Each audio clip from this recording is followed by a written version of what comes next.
Hello friends, आपका स्वागत है मेरे यूट्यूब चैनल के अंदर। और आज हम बात करेंगे डेटा विजुअलाइजेशन के ऊपर।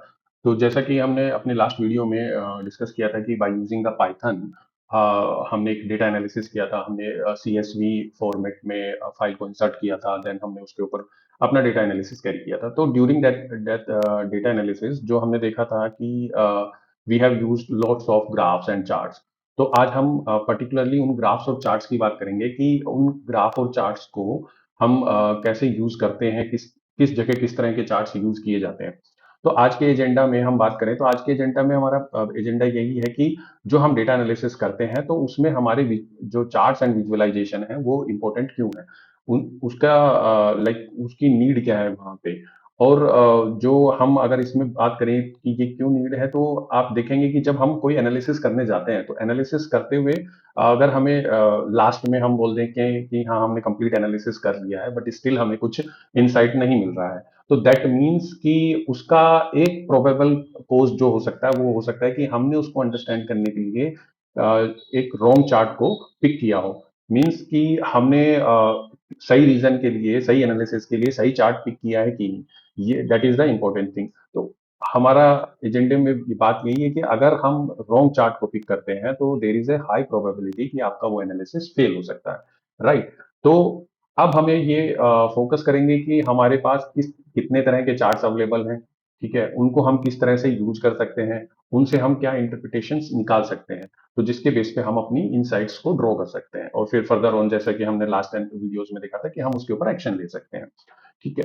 तो इस वीडियो के अंदर हम सबसे पहला पॉइंट हम जो डिस्कस करेंगे वो यही करेंगे कि हमारे पास कितने तरह के चार्ट अवेलेबल हैं, उनको किस तरह से यूज कर सकते हैं और किस चार्ट का क्या मतलब होता है। सेकंड हम जो चीज डिस्कस करेंगे कि वो जो चार्ट है उसका कोड कैसे है, उसका हम उसको बाय यूजिंग द पाइथन किस कोड से हम उनको बना सकते हैं, कौन सी लाइब्रेरी हम उसको यूज कर सकते हैं बनाने के लिए। जो डेटा विजुअलाइजेशन में नॉर्मली जो चार्ट्स बनते हैं वो चार्ट्स काफी दूसरे तरह के भी पावर डेटा विजुअलाइजेशन वाले टूल होते हैं, जैसे कि आपको पता होगा कि पावर बीआई भी यूज किया जा सकता है, देन आप टैबलू भी यूज कर सकते हैं, राइट। तो अगर ये टैबलू और पावर बीआई आप यूज कर सकते हैं, ये काफी इजी भी होते हैं, इनमें ड्रैग ड्रॉप वाली फैसिलिटी भी होती है। बट अगर आप बाय यूजिंग द पाइथन आप डेटा एनालिसिस कर रहे हैं, ठीक है, तो उसमें आप किस तरह से उन चार्ट्स को बना सकते हैं, कौन सी लाइब्रेरी यूज कर सकते हैं, वो हम इस वीडियोस में देखेंगे। जो तीसरा पॉइंट हमारा ये रहेगा कि हम जब उन चार्ट्स को बना सकते हैं तो हम एआई की और किसी एआई टूल की किस तरह से हेल्प ले सकते हैं उन चार्ट से अंडरस्टैंडिंग निकालने के लिए। तो ये बेसिकली तीन हमारे पॉइंट्स होंगे इस वीडियोस में डिस्कस करने के लिए। तो ठीक है, हम पहले अपने पॉइंट्स की तरफ बढ़ते हैं। तो अगर मैं यहाँ बात करूँ, तो अगर आप यहाँ देख सकते हैं कि मैंने यहाँ पे मेंशन किया है कि हमारे पास कितने तरह के डिफरेंट चार्ट हो सकते हैं, तो मैंने इनको 6 पार्ट में कैटेगराइज किया है। ठीक है, तो पहला अगर मैं बात करता हूँ तो ऐसे चार्ट्स जिनके थ्रू हम कंपेयर कर सकते हैं, डिफरेंट वेरिएबल्स के बीच में हम कंपैरिजन कर सकते हैं। देन फिर मेरे चार्ट्स आते हैं जो जिनके बेस पे मैं ट्रेंड एनालिसिस कर सकता हूँ, जैसे लाइन चार्ट हो गया, स्कैटर्ड चार्ट हो गया, एरिया चार्ट हो गया। ठीक है, नाउ फिर तीसरा है रिलेशनशिप। इस ऐसे चार्ट्स जिनके बेस पे हम डिफरेंट वेरिएबल्स के बीच में रिलेशनशिप को बता सकते हैं, जैसे स्कैटर चार्ट हो गया, बबल चार्ट हो गया, राइट। देन मेरा फोर्थ टाइप का चार्ट होगा डिस्ट्रीब्यूशन चार्ट। ठीक है, उसके एग्जांपल्स क्या हो सकते हैं, हिस्टोग्राम हो सकता है, मेरा बॉक्स प्लॉट हो सकता है, वाइलिन वाइलिन प्लॉट्स हो सकते हैं। जो फोर्थ टाइप का है दैट इज ऐसे चार्ट्स जो मुझे पैटर्न बताते हैं। Pattern means like we can say the correlations बताते हैं बिटवीन डिफरेंट डिफरेंट वेरिएबल। वो इनपुट वेरिएबल भी हो सकता है, वो आउटपुट वेरिएबल भी हो सकता है, उसके लिए हम हीट मैप यूज करते हैं, पेयर प्लॉट यूज करते हैं, राइट। जो सिक्स सिक्स टाइप का मेरे पास जो चार्ट है वो दैट इज कंपोजिशन ग्राफ और चार्ट्स, उसके अंदर जो एग्जांपल है ट्री मैप है। तो आइए हम इनको थोड़ा सा डिटेल में देखते हैं। तो इसको अंडरस्टैंड करने से पहले मैंने एक डेटा सेट प्रिपेयर किया है। ये डेटा सेट आपके सामने है, जैसे कि आप इसको देख पा रहे हैं। ठीक है, तो ये एक डेटा सेट है, इसका सैंपल्स को मैंने यहाँ पे पेस्ट किया है। तो इसके अंदर आप देखेंगे तो इसमें आपको डेट मिल रहा है, कैटेगरी मिल रही है कि किस तरह की कैटेगरी में वो प्रोडक्ट है, फैशन कैटेगरी में है, इलेक्ट्रॉनिक्स में है, ग्रोसरी में है, होम कैटेगरी किस में भी है। फिर उसको रीजन एरिया के रीजन वाइज डिवाइड किया हुआ है, west east south north. Then उस प्रोडक्ट की प्राइस है, देन उस प्रोडक्ट की क्वालिटी है, उस पर कुछ डिस्काउंट अवेलेबल है, उस प्रोडक्ट की क्या रेटिंग है, देन उस प्रोडक्ट से कितना रेवेन्यू आ रहा है, राइट। देन उसका मंथ क्या है। तो ये इस तरह के मेरे पास फीचर्स अवेलेबल हैं इस डेटा सेट में। तो अब इस जो फीचर्स मेरे पास अवेलेबल हैं, इन फीचर्स के बीच में किस तरह से हम डिफरेंट डिफरेंट चार्ट को ड्रॉ कर सकते हैं, उन चार्ट से क्या अंडरस्टैंडिंग निकलती है, आइए वो देखते हैं। तो यहाँ पे मेरे पास पहला जो चार्ट है, मेरा पहला चार्ट है कंपैरिजन वाले चार्ट्स हैं जिसके अंदर बार चार्ट आता है। तो बार चार्ट हमने बेसिक सा चार्ट होता है, हमने काफी बार देखा भी है। अगर मैं इस पर्टिकुलर यहाँ पे मैं इसकी बात करूँ, तो ये रेवेन्यू बाय कैटेगरी के लिए मैंने एक चार्ट बनाया है जिसके अंदर एक्स एक्सिस पे आप देखते हैं कैटेगरीज मेंशंस हैं, जिसमें और वाई एक्सेस पे इसका कैटेगरीज का रेवेन्यू मेंशंस है। तो ये बहुत प्रिटी स्ट्रेट फॉरवर्डली अंडरस्टैंडेबल है कि जो मेरे इलेक्ट्रॉनिक्स जो कैटेगरी है उसका रेवेन्यू सबसे ज्यादा है। देन इसको मैंने डिसेंडिंग ऑर्डर में शॉर्ट किया है, तो देन फिर मेरी होम कैटेगरी का रेवेन्यू ज्यादा है, देन फैशन, और सबसे कम स्पोर्ट्स कैटेगरी में रेवेन्यू है। इस तरह से आप देख सकते हैं कि ये एक आपको बताता है कि किस कैटेगरी में किस तरह का रेवेन्यू है। तो ये बेसिकली आप इसको बार चार्ट के थ्रू अंडरस्टैंड कर सकते हैं। तो सेकंड टाइप का मेरा चार्ट आता है जब जो बार चार्ट से मिलता जुलता है, that is the group bar chart. तो ग्रुप बार चार्ट में क्या होता है कि यहाँ पे जहां हमने सिर्फ कैटेगरीज को विथ रेस्पेक्ट टू रेवेन्यू देखा है, यहाँ हमने अब इसमें जो इसका जोन है, उस एरिया जोन को भी हमने इसके अंदर इंक्लूड कर दिया है। तो अब ये आप देख सकते हैं कि with in the fashion categories, ठीक है, आपके चारों जोन्स का परफॉर्मेंस कैसा है विथ रेस्पेक्ट टू रेवेन्यू, ये आप यहाँ से एनालाइज कर सकते हैं। ठीक है, तो यहाँ से अगर मैं यहाँ देखता हूँ कि अंबर में मेरा साउथ है, तो फॉर पर्टिकुलरली फैशन में आप देख सकते हैं कि जो साउथ वाली कैटेगरी है इसका रेवेन्यू सबसे ज्यादा है। सिमिलरली अगर आप होम में जाते हैं तो जो ईस्ट कैटेगरी है उसका रेवेन्यू सबसे ज्यादा है। ठीक है, तो आप इस तरह से एक ग्रुप वाइज बार चार्ट को एनालिसिस कर सकते हैं, देख सकते हैं इसको। देन मेरे पास आता है next chart is stacked bar chart. ठीक है, स्टैक्ड बार चार्ट क्या कहता है कि मैंने वही वाई एक्सेस पे मैंने कैटेगरी को लिया है।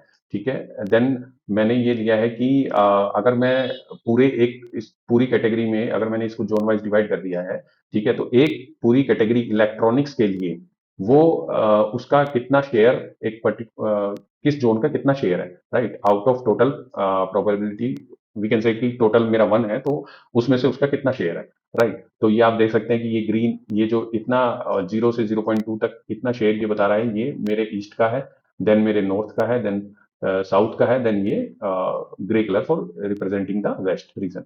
ठीक है, तो आप इस तरह से देख सकते हैं कि अलग अलग कैटेगरी में पर्टिकुलर हर जोन का कितना कॉन्ट्रीब्यूशन है, वी कैन से दैट। ठीक है, तो ये आप मेरे हो गए, ये मेरे जो चार्ट हो गए, ये मेरे को क्या बता रहे हैं, कंपैरिजन बता रहे हैं। ठीक है, तो किस तरह से इन तीनों चार्ट्स को मैं कंपैरिजन के लिए यूज कर सकता हूँ। अब मुझे जो देखना है, अब मेरे पास जो चार्ट आता है जैसे लाइन चार्ट, ठीक है, ये मेरे चार्ट किस चीज का एग्जांपल है, ट्रेंड चार्ट्स का।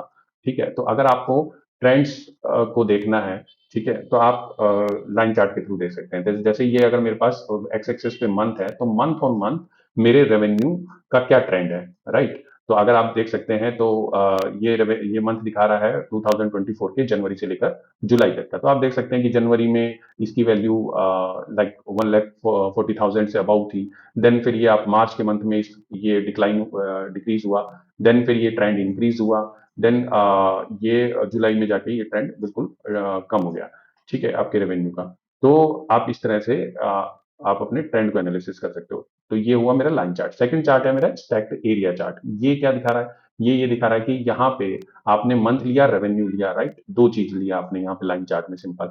बट अगर आपने इसमें कैटेगरी को भी इन्वॉल्व करना हो तो आप कैटेगरी को इन्वॉल्व कर देंगे। तो उसमें ये आप बताएगा कि with respect to every category, और वो क्या मेरा ट्रेंड फॉलो कर रहा है।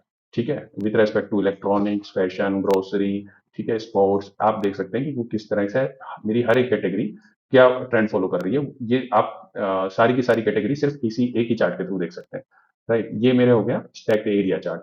नाउ थर्ड चार्ट है मेरा स्कैटर प्लॉट। स्कैटर प्लॉट हम डेटा एनालिसिस में काफी बार यूज करते हैं। तो ये with respect to every category आप देख रहे हो कि इसकी पॉपुलेशन किस तरह से डिस्ट्रीब्यूटेड है, राइट। ये मेरा, मैंने यहाँ पे क्या किया है कि on the x axis I have taken the price, और वाई एक्सिस पे मैंने क्या लिया है, रेवेन्यू लिया है। तो अगर आप देखेंगे कि ये आपको क्या दिखा रहा है कि इसके जो डेटा पॉइंट्स हैं वो किस तरह से स्कैटर्ड हैं with respect to price versus revenue में। तो आप एवरी कैटेगरी में देखेंगे कि ये जैसे जैसे मेरा प्राइस इंक्रीज हो रहा है, तो वैसे ही मेरा रेवेन्यू भी इंक्रीज हो रहा है। और ये आप देखेंगे कि हर कैटेगरी में सेम सा ट्रेंड फॉलो हो रहा है। तो अगर हम देखोगे तो ये हम कह सकते हैं ये लीनियरली ग्रो कर रहा है, राइट। तो इस तरह से आप एनालिसिस कर सकते हैं स्कैटर चार्ट में आपकी पॉपुलेशन के डेटा पॉइंट्स किधर जा रहे हैं, राइट। देन जो अगला मेरा चार्ट है दैट इज बबल चार्ट। ठीक है। तो अब बबल चार्ट कैसे इंपॉर्टेंट है, बबल चार्ट में मैंने यहाँ specifically with respect to revenue price and revenue मैंने यहाँ पे एक रीजन को रखा है। ठीक है, मल्टीपल रीजन रखने से थोड़ा कंफ्यूजिंग हो रहा था, तो मैंने एक रीजन को रखा है। तो आप एक रीजन में देखेंगे कि बेसिकली क्या है, बबल चार्ट में बबल्स बनते हैं। ठीक है, आप देख सकते हैं। ठीक, तो बबल क्या रिप्रेजेंट करते हैं, ये रिप्रेजेंट करते हैं कि अगर मैं क्वांटिटी के रेस्पेक्ट में बात करूं यहाँ पे, तो जितना छोटा बबल होगा वो उतनी लेस क्वांटिटी को शो करेगा, और जितना बड़ा बबल होगा वो उतनी हायर क्वांटिटी को शो करेगा। ठीक है, तो अगर मैं ये डिस्ट्रीब्यूशन देखूंगा तो ये जो बड़े बबल्स हैं ये दिखा रहे हैं कि यहाँ पे क्वांटिटी ज्यादा है इस रीजन में। ठीक है, और जहां पे छोटे बबल दिखा रहे हैं तो उस प्राइस की इस रीजन में ये क्वांटिटी कम है। ठीक है, तो आप इस तरह से बबल चार्ट को इंटरप्रिटेट कर सकते हैं। नाउ द मेरे अगले चार्ट आते हैं that is the distribution chart. ठीक है, और आप मानिए कि जो डेटा एनालिसिस है, डेटा एनालिसिस के अंदर सबसे ज्यादा इंपॉर्टेंट जो होते हैं वो डिस्ट्रीब्यूशन चार्ट ही होते हैं, क्योंकि बिकॉज डिस्ट्रीब्यूशन के बेस पे आप अपनी जो पॉपुलेशन है, कंप्लीट पॉपुलेशन, उसको एनालाइज करते हैं। उसके बेस पे आप डिसीजन लेते हैं कि मेरे को किस पॉपुलेशन पे फर्दर एनालिसिस करना है। अगर आपको कुछ थ्रेशोल्ड पिकअप करने हैं तो उस थ्रेशोल्ड को पिक कर सकते हैं आप। ठीक है, तो अगर मैं पहले हिस्टोग्राम की बात करूं तो पहला मेरा चार्ट है हिस्टोग्राम। तो अगर हिस्टोग्राम में मैं देखता हूं तो मैंने एक्स एक्सिस पे लिया है प्राइस। ठीक है, प्राइस वेरिएबल लिया है, और वाई एक्सिस पे उसका काउंट आ रहा है। ठीक है, तो कितने बीन्स में कितने सैंपल्स आ रहे हैं। ठीक है, तो अगर मैं ये देख रहा हूँ कि मेरे नीचे वाले एक्स एक्सिस पे प्राइस के ये बीन्स हैं और इसमें कितने सैंपल्स आ रहे हैं, तो मैं देखता हूँ कि अगर मुझे एनालिसिस करना है, ठीक है, और मेरे को ये करना है कि हाँ मेरा एनालिसिस एक फेयर एनालिसिस है, तो दैट मीन्स कि मुझे ये जो आउटलायर्स हैं इनको अपने एनालिसिस से निकाल देना चाहिए। तो मैं अब देखूंगा कि अगर आप देख सकते हैं कि जीरो से लेकर और 400 तक की अगर मैं रेंज लेता हूँ, इतनी रेंज में अगर लेता हूँ, ठीक है, आप अगर जीरो से लेकर 400 तक की रेंज लेते हैं तो इसमें आप देखेंगे कि आपकी ऑलमोस्ट सारी की सारी जो है पॉपुलेशन कवर हो जा रही है।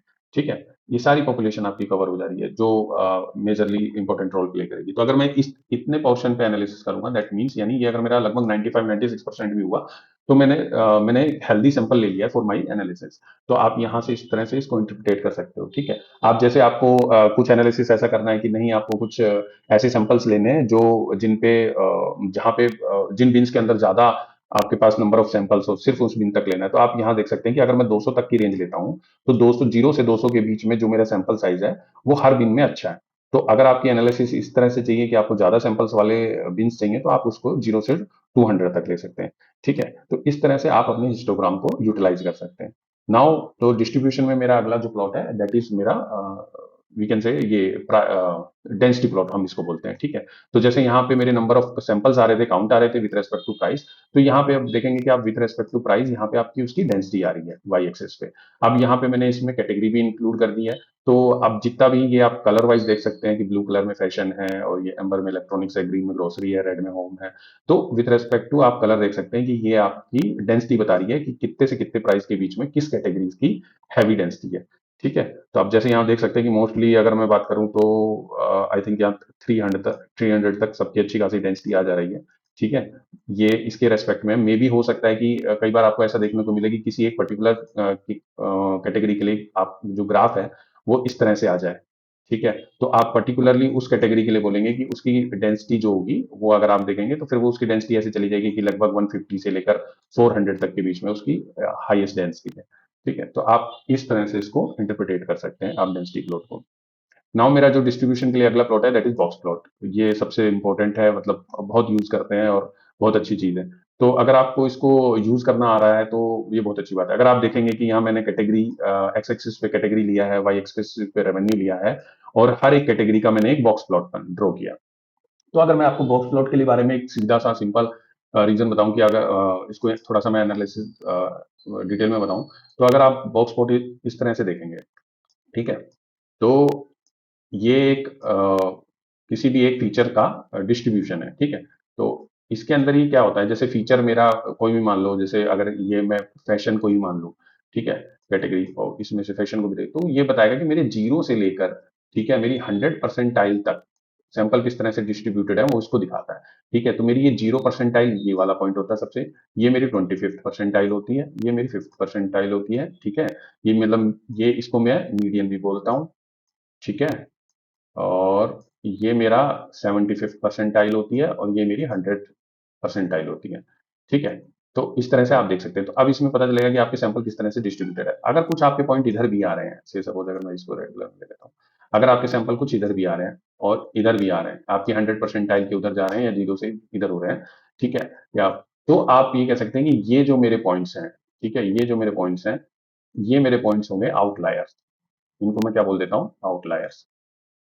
ठीक है, अगर आप और आपकी मेजॉरिटी पॉपुलेशन आपकी यहाँ पे आ जाएगी, तो आप हमेशा कोशिश करते हैं कि जब भी आप एनालिसिस करें वो इस मेजर पॉपुलेशन वाले एरिया में करें। इससे आप ये पिक कर सकते हैं कि अगर आपकी, जैसे अगर मैं 50 परसेंटाइल लेता हूं तो मैं बोलता हूं कि ये जो वैल्यू आएगी, यहाँ पे जो वैल्यू आएगी, अगर एक्स वैल्यू है तो एक्स वैल्यू तक मेरी हाफ ऑफ द पॉपुलेशन लाई करती है।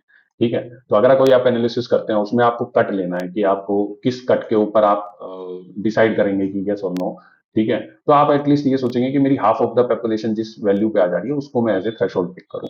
ठीक है, तो अगर जैसे यहाँ पे हम देख सकते हैं कि ये जैसे 500 की मार्क है, तो आप ये करें कि आप यहाँ पे 400 आ रहा है।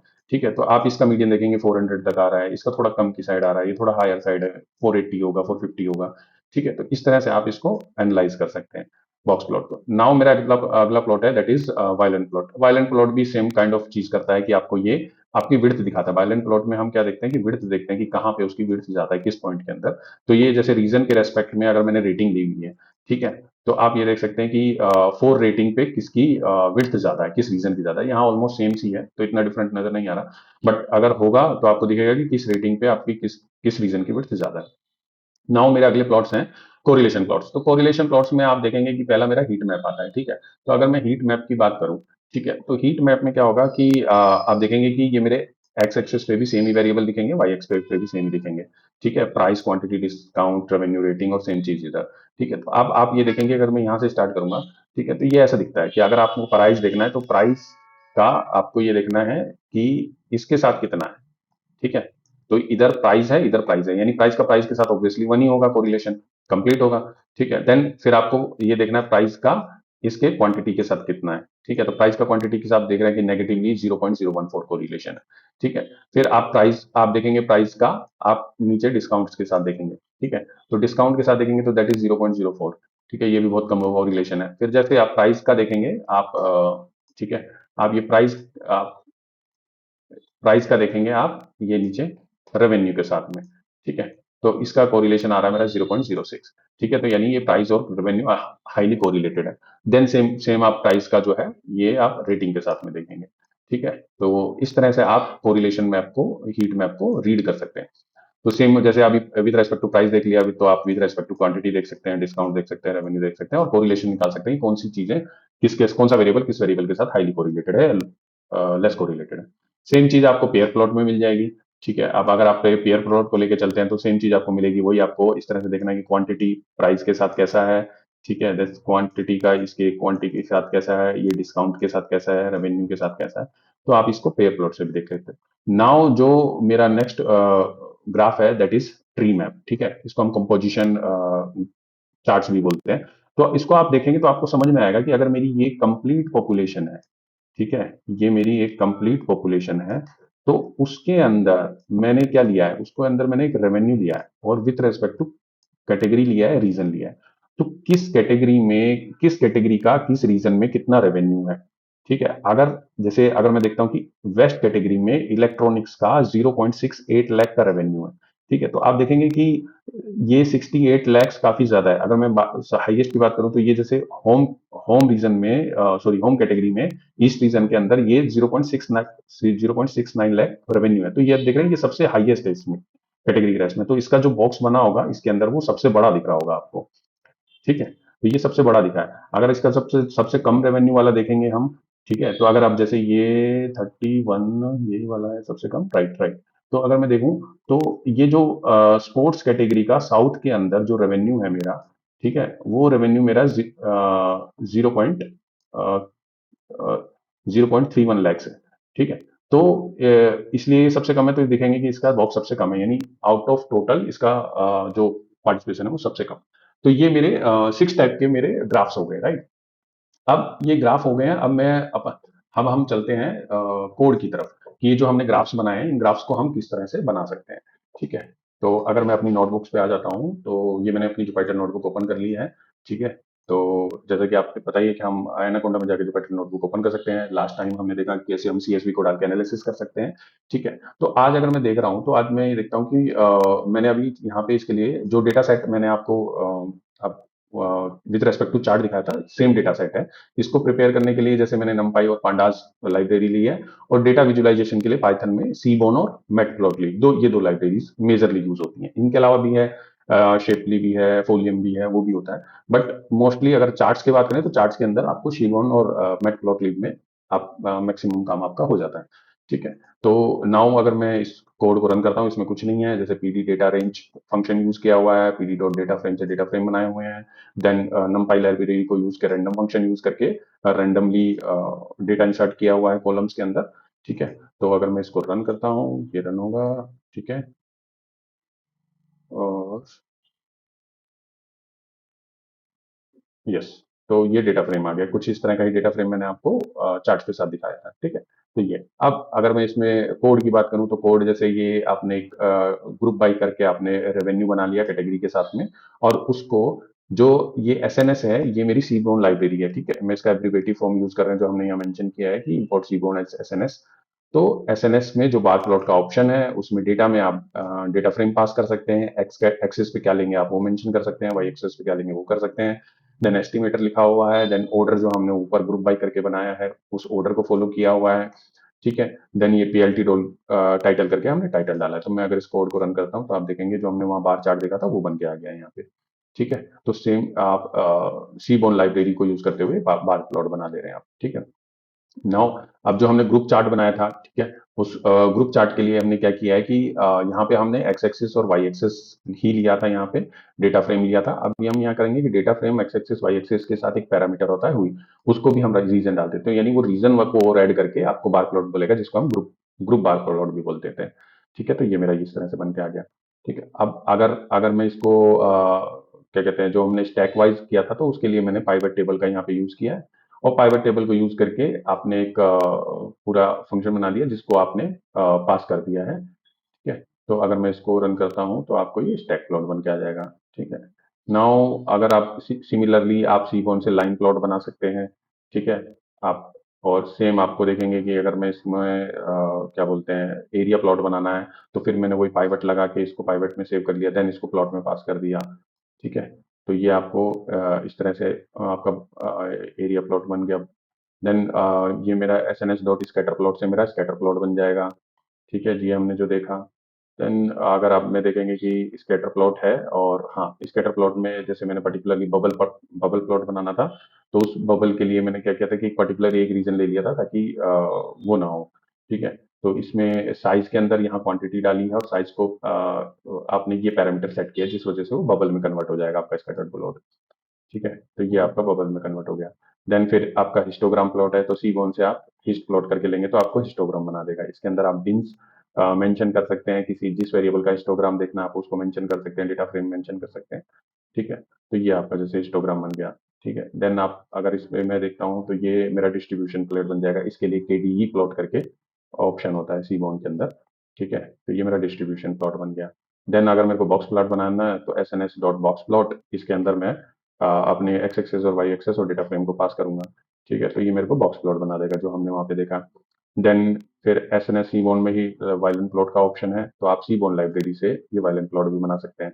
ठीक है, देन फिर हाँ, फिर सी बोन के अंदर हीट मैप का ऑप्शन है, जो हमने कोरिलेशन प्लॉट किए, तो उसी के अंदर आप जो आपने कोरिलेशन निकाला है नम पाई नम डॉट कोर करके निकालेंगे, उसी को आप हीट मैप में पास कर देंगे। एनोड से क्या होगा कि एनोड से आपको वो जो हीट मैप के अंदर वैल्यू लिखी आती है वो लिख के आ जाएगा। फिर ये आप डिफरेंट पैरामीटर देख सकते हैं उसके कलर और लाइन विड्थ के लिए। आप इसको रन करेंगे तो ये हीट मैप बन के आ जाएगा। इसके अंदर लिखा हुआ जो हमने देखा कि किसको किसके रेस्पेक्ट में देख के हम कोरिलेशन निकाल सकते हैं कि कौन सा वेरिएबल किसके साथ कितना कोरिलेटेड है। देन फिर S N S dot pair plot है जिसमें आप पेयर प्लॉट बना सकते हैं। ठीक है, नाउ जो पेयर प्लॉट, क्योंकि एक्चुअली इसमें मल्टीपल ग्राफ्स बनते हैं एक के दूसरे इसमें, तो हम थोड़ा सा टाइम ले सकता है ये पेयर प्लॉट। देन फिर एक क्वेरीफाई करके लाइब्रेरी है जिसको यूज करके हमने अपना जो कंपोजिशन जो चार्ट था ट्री प्लॉट बनाया था वो ट्री मैप बन जाएगा इससे। तो इस तरह से आप डिफरेंट डिफरेंट प्लॉट्स बना सकते हैं by using the majorly seaborn C S N S seaborn library. तो जो सी बोन लाइब्रेरी है काफी रिच लाइब्रेरी है with respect to data visualization की बात करें तो हम। और आप जैसा कि मैंने कहा, आप पावर बीआई और टेब्लो में ड्रैग एंड ड्रॉप से भी ये चार्ट बना सकते हैं। बट अगर आप पाइथन यूज कर रहे हैं, पाइथन में कुछ एनालिसिस कर रहे हैं और पाइथन के साथ ऑटोमेशन कर रहे हैं, उसमें कुछ आपको एनालिसिस करना है, तो आप ये इस तरह से चार्ट्स बना सकते हैं और चार्ट्स बना के उसको एनालाइज कर सकते हैं। देन अगर एआई की बात करूं, तो हम एआई को किस तरह से यूज कर सकते हैं। तो एआई में हम अगर मैं बात करता हूं कि मुझे अगर चार्ट सिलेक्शन करना है, कि मुझे ये देखना है कि मेरे को कौन सा चार्ट यूज करना है, ठीक है। जैसे हमने बात किया कि अगर रॉन्ग चार्ट यूज करते हो तो आपका पूरा कंप्लीटली एनालिसिस ही फेल हो सकता है। तो चार्ट सिलेक्शन में वो आपकी हेल्प कर सकता है। जैसे आप इसमें प्रॉम्प्ट दे सकते हो कि आपने डेट कैटेगरी, इस तरह के आपने जो कॉलम है आपके पास, आप उनको मेंशन कर रहे हैं और वो कह रहे हैं कि suggest the top 3 visuals to analyze the monthly growth, category mix और प्राइस रेवेन्यू रिलेशनशिप। ठीक है, तो उस तरह का आप मुझे इस तरह प्रॉम्प्ट देकर आपसे उस चार्ट्स ले सकते हैं। ठीक है, देन जो हमने अभी ऊपर कोड देखे सीबोन लाइब्रेरी के रेस्पेक्ट में, ठीक है, आप वो कोड भी जनरेट करा सकते हैं कि generate seaborn code to compare revenue distribution by category box strip overlay. ठीक है, तो इस तरह का आप प्रॉम्प्ट देंगे तो आपको जैसे सेम मैंने कोड दिखाया, आप उस तरह के कोड भी जनरेट कर सकते हैं। देन इनसाइट एक्सट्रैक्शन, ठीक है, तो आप फिर ये बोल सकते हैं कि जो कोड आपने जनरेट किया उससे जो कोरिलेशन मैट्रिक निकल गया है, कोरिलेशन मैच निकल गया है, तो उसको बोल सकते हैं कि read this correlation matrix and give me the three possible hypothesis to test. ठीक है, आप अनोटेशन ड्राफ्टिंग कर सकते हैं कि आपने जो चार्ट बनाया है उससे आपको क्या की इनसाइट निकल के आ रही है। ठीक है, वन सेंटेंस कैप्शन ले सकते हैं आप उसको। ठीक है, ऑडियंस स्पेसिफिक सिंप्लीफिकेशन कर सकते हैं। से सपोज अगर आपने ये जो एनालिसिस किया है, आप अपने ही विद इन योर ऑर्गेनाइजेशन आप टेक्निकल ग्रुप्स को दिखा रहे हैं, तो मे भी हो सकता है वो अंडरस्टैंड कर दे, बट आप बिजनेस पर्सन को दिखा रहे हैं, नॉन टेक्निकल ऑडियंस है, कोई स्पेसिफिक टारगेटेड ऑडियंस है, तो उसके अकॉर्डिंग भी आप प्रॉम्प्ट दे सकते हैं कि ये मेरे चार टाइटल्स हैं, इसको थोड़ा सा with respect to non technical आप उसको बता दीजिए। तो इस तरह के प्रॉम्प्ट्स यूज करके आप एआई की हेल्प ले सकते हैं to generate these code, like to select which type of graph I need to use in this analysis, and how I can generate that, which type of code I can use that। ठीक है, तो then उससे मैं क्या निकाल सकता हूँ। तो इस तरह से आप एआई की हेल्प भी ले सकते हैं इसको।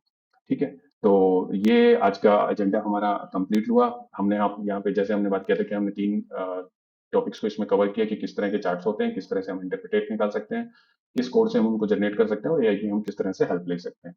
तो आई होप ये आप वीडियो आपको इन्फॉर्मेशन देगा कि आप किस तरह से चार्ट्स को यूज कर सकते हैं आप अपने डेटा एनालिसिस के लिए। तो आपको वीडियो अगर अच्छा लगे तो लाइक कीजिए, सब्सक्राइब कीजिए, और कोई आपका सजेशन हो तो प्लीज कमेंट बॉक्स में जरूर बताइए। थैंक यू दोस्तों, बाय।